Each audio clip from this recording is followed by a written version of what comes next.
Right, the section that I'm going to read is the crux of the story.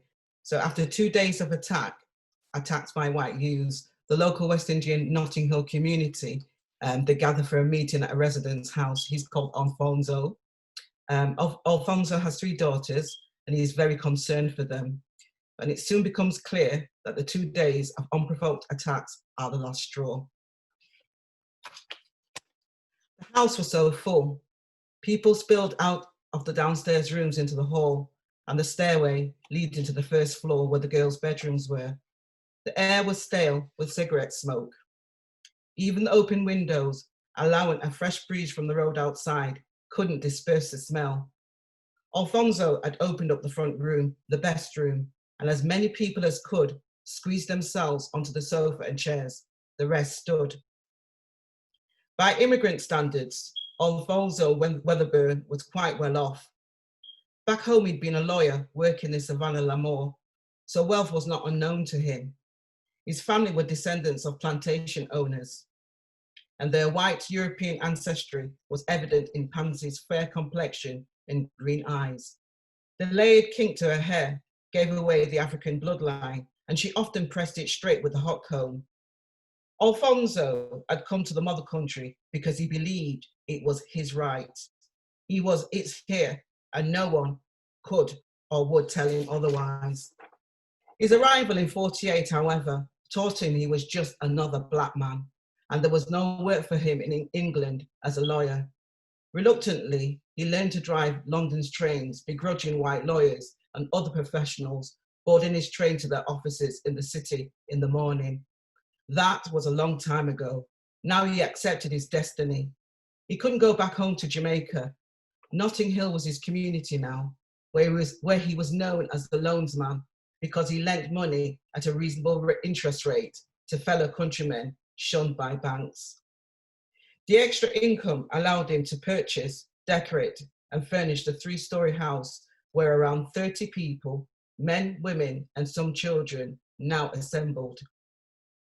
He was glad the girls were out, Pansy at the library, and the others with friends 2 streets over. Celeste Brown, a teacher from Spanish Town, and her husband Patterson had called the meeting after 2 nights of rampaging by the Teddy Boys, following the attack on Raymond and his Swedish wife Madge outside Latimer Road Station. Tea and coffee were available for those who wanted refreshments, and some of the women brought pots of cooked rice and peas with chicken or curried mutton. They mashed up the restaurant last night, the Teddy Boy them, Celeste began, with a tremor in her voice. When the police came from Harrow Road after we called them, I never hear such dirty language in all of my life. And you know what they did? They raided the shop for offensive weapons, take the machete we used to chop meat, and shut down the shop. Now we are scared the Teddy Boy them gonna come back and burn the shop down, just like that house on Latimer Road. It's all we have. Me and Patterson put all we savings in it. Boy, if me did know me was coming here to this, I would have never stepped foot in this godforsaken place. Don't speak like that, Celeste, a young Trinidadian woman called Sarita said. God see the afflicted, and he will deliver us. Cousin, did you tell the Caribbean Welfare Service? Somebody in the room asked. There was a buzz in the room, a hum of discontented voices in unison. Celeste kissed her teeth harshly. It's what they can do. We've been telling the police long time, and they are not listening, and they don't care. Instead of picking up these filth, the Teddy Boy, they standing back and watching. It's like they don't care. Look what happened to Gilly. I think we should fight back, Patterson, her husband said, tilting his trilby over his dark face, glistening with perspiration. This is a war now. Trusted by so many in the community, Alfonso felt people were waiting for him to speak. No need for that, he said, raising his hand. I've been advising people to get out early, do what they need to do, shopping, work, whatever, and come into their homes and lock up the doors early till it passes over. Suddenly, Alfonso thought about Pansy.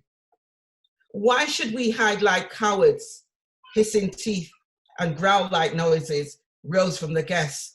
Not a day goes by when the police don't pick up any black people just for walking in the street. Nobody cares. Nobody's doing nothing. Celeste brought her fist down on the arm of the chair with each word. I hear some of them white people make a plan for us. Next, then Brixton. I hear there's going to be big trouble like Nottingham. Look at this leaflet they pushed through my door. Celeste handed the leaflet to Alfonso. He knew what it was without looking at it. A leaflet from those fascists, Oswald Mosley's union movement, spouting its usual garbage. He screwed the paper up and threw it on the low table in front of him. Nobody should panic, he continued, keeping his voice as calm as he could. The storm will ride over. Everything will be... Alfonso heard a smash. From the corner of his eye, he saw the object hurtle into the room, heard the whip of it through the air, and felt its breeze as it flew past his ear, landing on the table, sending the cups and plates flying before crashing to the lino. The screams and shouts that followed almost deafened him. Bodies surged and crushed. Before he could catch his breath, he was clambering to see what had caused the commotion. A large stone lay on the floor in the corner. Broken glass lay sprinkled over most of the guests. Still think we should fight back? Patterson asked, mouth twisted in a scowl, fists clenched into balls of anger. I think it's about time we give these people a damn good rassing.